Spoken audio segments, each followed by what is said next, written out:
Hi friends, welcome to my channel MS Smart Solution. Today we will learn about the motion and time, that is the standard 7. Standard 7 students, your part 1 chapter, that is motion and time. So आज हम motion और time के बारे में discuss करेंगे। तो इसके बारे में डिस्कस करने से पहले मैं आप लोगों को कहूँगी, देखो मोशन जो है, तुम अभी भी अगर बैठ रही हो तो अपना पैर हिलाते रहो या अपना हाथ हिलाते रहो, तो ये भी वन टाइप का मोशन ही होता है। ठीक है, तो मोशन बोले तो क्या, चलिए मोशन का डेफिनेशन जानेंगे। उसके बाद मोशन से रिलेटेड जो भी है, स्लो है, फास्ट है, तुम्हारे चैप्टर में जो है स्लो मोशन है, फास्ट मोशन है, speed of motion, everything we are discuss about step by step. Okay, then let's start the first definition, that is what is motion. Okay, देखो, if an object keeps unchanging its position with time, it is said to be moving or motion. मतलब है कि अगर कोई भी object हो, अगर वो अपना पोजीशन को चेंज करता है, एक साइड से दूसरे साइड को जाता है या कुछ भी करता है, तो उसे हम क्या कहेंगे, मूविंग कहेंगे, और क्या कहेंगे, मोशन भी कहेंगे। ठीक है, motion can be different types. Motion कितने टाइप हैं, बहुत सारे टाइप्स का मोशन होता है, जैसे कि लीनियर और straight motion, circular and curve liner. ठीक है, तो देखो जो स्ट्रेट मोशन मतलब कि लीनियर और स्ट्रेट मोशन जो है वो क्या है, वो ये है कि in which the object travels in a straight line. कोई भी ऑब्जेक्ट हो, अगर वो स्ट्रेट लाइन में मूव करता हो तो उससे हम लीनियर और स्ट्रेट मूविंग व स्ट्रेट मोशन कहेंगे। ठीक है, अब देखेंगे circular motion, in which the object travels along a circular path. मतलब अगर कोई ऑब्जेक्ट ऐसे घूम घूम कर, मतलब कि जो सर्कल टाइप का मूविंग करता है, जैसे कि मान लो हमारा जो अर्थ है वो अपने एक्सिस, वो जो एक्सिस के चारों ओर वो कैसे घूमता है, ऐसे घूम घूम कर घूमता है।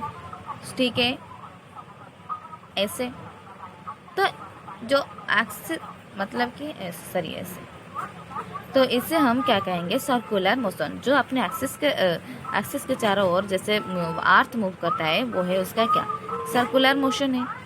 तो उसके बाद देखेंगे कर्व लाइनर मोशन, जो कि हमारा in which the object moves along a curve. मतलब देखो, अगर कोई ट्रेन हो, ठीक है, तो ट्रेन जो कि वो हमेशा स्ट्रेट तो नहीं जाएगा। ओके, ट्रेन तो कभी स्ट्रेट नहीं जाएगा। ठीक है, तो वो कैसे जाएगा, तो उसका ट्रैक जैसा हो वो वैसा ही तो जाएगा ना। तो ट्रेन जब भी जाता है वो अपने ट्रैक में जाता है, और ट्रैक हमेशा स्ट्रेट हो ऐसा तो कोई नहीं कह सकता है। ठीक है, तो यहाँ पर हो गया यह कर्व लाइन, मतलब कि कर्व रोटेट करता है, कर्व टाइप का रोटेट भी करता है। तो देखो उसके बाद हम यहाँ पर देखो, जो भी हम जो दो बच्चे हैं वो यहाँ पर चल रही है फॉरवर्ड, मतलब कि आगे जा रही है, तो इसका मतलब वो अपना पोजीशन चेंज कर रही है, तो ये भी मोशन कर रहे हैं। एक बच्चा साइकिल चला रही है, तो वो भी क्या कर रही है, वो भी अपना पोजीशन को चेंज कर रही है, मतलब कि वन प्लेस से अनदर प्लेस को मूव करता है, सो वो भी मोशन कर रही है। यहाँ पर एक जो गाड़ी है वो भी क्या कर रही है, मोशन भी कर रही है। ठीक है, तो इसी टाइप का वो सब मोशन करते रहते हैं। तो अब देखेंगे slow and fast motion. Slow and fast motion क्या है, if one object cover a particular distance in less time and another object cover the same distance in more time, then the first object is said to be moving slowly while the second object is said to be moving faster. समझ में आ रही है, अगर कोई object हो, वो object जो कि सेम डिस्टेंस और सेम टाइम पर मूव करते हैं, ठीक है, सेम डिस्टेंस और सेम टाइम पर वो दोनों मूव कर रहे हैं, तो कोई अगर उस टाइम पर स्लो में वो अपने जगह में जो जहाँ पहुँचना चाहिए वो बहुत लेट में पहुँचता है, और दूसरे वाले जो है वो क्या, वो अगर स्पीड से पहुँच जाता है, तो इसका मतलब है कि जो लेट में पहुँचा वो स्लोली गया और स्लोली मोशन कर रही थी, और जो फास्टर मतलब कि जो आगे पहुँचा वो फास्ट मोशन कर रही थी। ठीक है, तो तुम्हें slow motion and fast motion में डिफर आया होगा। देखो, अगर कोई पैदल जा रही है और कोई है जो कार में जा रही है, उनमें से कौन ज़्यादा स्पीड से जा रही है? जो कार में जा रही है, क्योंकि वो उसे जो कार है वो इलेक्ट्रिक इंजन के थ्रू बहुत स्पीडली मूव कर रही है, और जो पैदल जा रही है वो अपने खुद ब खुद चल कर जा रही है। तो इन दोनों में से पहले कार ही पहुंचेगा। ठीक है, क्योंकि उसका स्पीड ज़्यादा है जो चलने वाले से। ठीक है, अब देखो types of speeds. So types of speeds, कितने टाइप का स्पीड है? तो यूनिफॉर्म स्पीड्स क्या है? When the object travel a fixed distance, same time gaps, it is said to be have a uniform speeds। मतलब जो कोई भी ऑब्जेक्ट हो, अगर उसका डिस्टेंस फिक्स्ड हो और उनमें से जो टाइम गैप है वो इक्वल हो, अगर टाइम गैप और उनका डिस्टेंस फिक्स हो, और टाइम गैप मतलब कि इधर मान लो दो ऑब्जेक्ट है या तो दो बच्चे हैं, ये दोनों उनका डिस्टेंस जो इक्वल है। ठीक है, डिस्टेंस जो है वो इक्वल है, और दोनों का टाइम भी, वो टाइम जो है वो एक कांस्टेंट टाइम पर वो लोग पैदल जाना शुरू किया। तो इस टाइप से वो दोनों अगर कांस्टेंट टाइम पर पैदल जाना शुरू किया है तो वो एक साथ एक ही टाइम पर पहुंचेंगे। तो अगर एक साथ एक ही टाइम पर पहुंच रही है तो इसका मतलब वो दोनों यूनिफॉर्म स्पीड में जा रही हैं। ठीक है, यूनिफॉर्म स्पीड में जा रही हैं। नॉन यूनिफॉर्म स्पीड क्या है? When an object covers different distance in different time gap, it is said to be have a non-uniform speed। So non-uniform speed मतलब कि जो यूनिफॉर्म स्पीड है उसका अपोजिट है। मतलब कि uniform speed same distance and same time gap था, यहाँ पर नॉन यूनिफॉर्म स्पीड पर when an object covers different distance and different time gap, it is said to be have non uniform speed. Okay, next है average speed. Average speed क्या है? The total distance travel by an object divided by the total time taken by the object is called average speed. Okay, तो average speed है वो total time जो है, sorry total distance है, उससे अगर टोटल टाइम को हम डिवाइड कर दें तो हमारा एवरेज स्पीड निकल आएगा। यहाँ पर देखो मैंने फार्मूला लिख कर रखी है। जो स्पीड है, स्पीड कैसे निकलते हैं ना, डिस्टेंस बाय टाइम, जितना डिस्टेंस है उससे टाइम डिवाइड कर दे तो हमारा स्पीड आ जाएगा।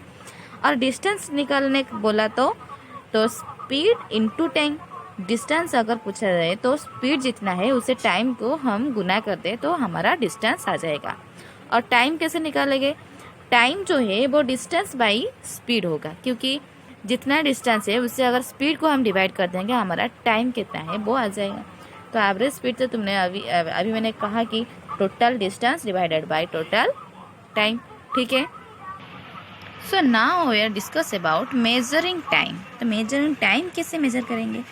देखो, there are many events in nature that repeat after a time interval. So देखो, अगर कोई भी इवेंट्स हो वो जो कुछ टाइम के बाद वो फिर से रिपीट होता है, तो हम उसे क्या, जो टाइम पीरियड मतलब कि जो उसका टाइम हम मेजर कर सकते हैं। मान लो जो मॉर्निंग है, हमारा जो मॉर्निंग होता है, द राइजिंग ऑफ द सन, मतलब मॉर्निंग हमारा जब सन उगलते हैं, मतलब कि जब सन आते हैं हम उस टाइम को मॉर्निंग कहते हैं, है कि नहीं? अगर डे एंड नाइट बोले तो डे एंड टाइम मतलब कि the time between the sunrise and sunset, मतलब कि जब सनराइज होता है देन सनसेट होता है। सनराइज सुबह से लेकर शाम तक और शाम से लेकर सुबह तक फिर से सनराइज होने का, तब टोटल डे हमारा कैसे कवर करता है? जो सुबह से शाम तक डे कवर करता है और शाम से फिर से जो सुबह होने का नाइट कवर करता है। तो डे एंड नाइट का टाइमिंग है। एंड देन यहाँ पर जो मंथ देखो, मंथ जो है the time between two new moons. New moons मतलब मान लो जो कि 2 न्यू मून्स आने के बाद हमारा 1 मंथ कंप्लीट होता है। देखो अगर अभी हमारा फुल मून निकल आए तो फुल मून होने से पहले वो एक छोटा सा मून होता है, एक छोटा सा मून होता है, उसके बाद वो धीरे धीरे बढ़ता है कि नहीं, धीरे धीरे बढ़कर टोटल फुल मून हो जाता, ठीक है। तो फुल मून के बाद वो जैसे भी जाता है वैसे ही जैसे आया था वैसे ही वो जा रही है, ठीक है, छोटा छोटा होकर वो चला जाएगा। तो इसका मतलब उसे फुल मून शुरू से फुल मून होने तक 15 डेज लगता है और फुल मून से फिर से वो गायब होने तक उसे 15 डेज लगता है। तो 15 डेज 30 डेज हो गया, मतलब कि 1 मंथ हो गया। गायब होने के बाद वो फिर से नया मून शुरू हो जाता है, ठीक है, फिर से नया आ जाता है। ऐसे ही समझ में आ रही है, ऐसे ही वो हमें सब 15 डेज में टोटल 2 मून, मतलब कि 1 मून जाने के बाद एक और मून आने तक हमारा 1 मंथ कंप्लीट होता है। ईयर वैसे ही है, the time the earth takes to complete in 1 revolution around the sun. One के जो सन है हमारा, सन के ये सन है, इस चारों ओर अर्थ जो अर्थ को तो मूव करना ही है, वो सन के चारों ओर तो मूव करेगा। वो अपनी कक्षा के और मूव करते हुए वो क्या करेगा, अपनी कक्षा के और मूव करते हुए अगर वन राउंड रोटेट कर लेता है, मतलब कि एक राउंड पर वो फिर से यहाँ पर आकर रह जाता है, तो इसका मतलब वो 1 ईयर कंप्लीट कर लेता है। तो यहाँ से शुरू हो तो इधर से वो मूव करते करते वहाँ पर आने तक 1 ईयर लग जाता है, ठीक है। ऐसे ही ईयर काउंट होता है। तो अब देखेंगे टाइम मेजरिंग डिवाइस और क्लॉक। हमारा जो टाइम है, हम जो टाइम कैसे मेजरिंग करते हैं, बहुत सारे डिवाइस है हमारा टेक्नोलॉजी एज में, बहुत सारे डिवाइस निकल आया है कि जो टाइम मेजर कर सके, ठीक है। So clocks use the concept of periodic motion to measure time, ठीक है। ये पीरियडिकली इसका जो मोशन होता है इससे हम टाइम मेजर करते हैं क्लॉक का। तो it means that is the uses motion that repeat itself in equal amount of time. So इसका जो मोशन है वो इक्वल अमाउंट ऑफ टाइम का इक्वली जो मोशन किस टाइम से कितना मोशन किया वो हमें इक्वली रिपीट होता है, ठीक है। There are different types of measuring device, like देखो एक ये जो है हमारा सैंड क्लॉक है, मतलब कि पुराने ज़माने में अभी भी वो है। तो सैंड क्लॉक से एक दिन के शुरू से अगर सैंड इसमें रख लिया जाता है तो सैंड ख़त्म होता है वो कितने देर पर, मे बी वो 12 आवर हो या 1 डे हो। तो ऐसे ही हम उससे काउंट करते थे।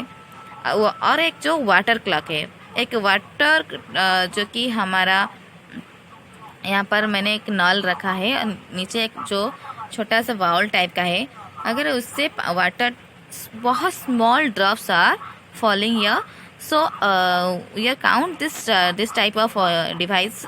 This is called water clock and this is the pendulum clocks. तो देखो पेंडुलम क्लॉक्स जो है, पेंडुलम क्लॉक्स का मतलब कि वो हर घंटे के अंदर वो अपना क्या है जो पेंडुलम के मतलब जो एक यहाँ पर देखो जो है वो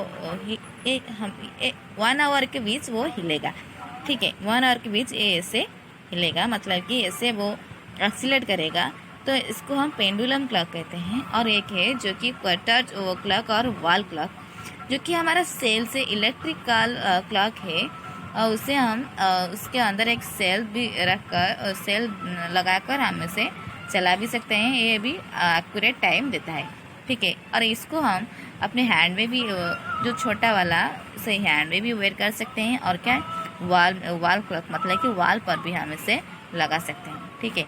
तो ये था मोशन का जो मेजरिंग टाइम वाला चैप्टर। नेक्स्ट पार्ट 2 पर उसका टाइम पीरियड, एक्सीलरेटिंग मोशन ये सब लेकर आएंगे। तो वीडियो अच्छी लगे वीडियो को लाइक सब्सक्राइब करना ना भूलें। Thank you.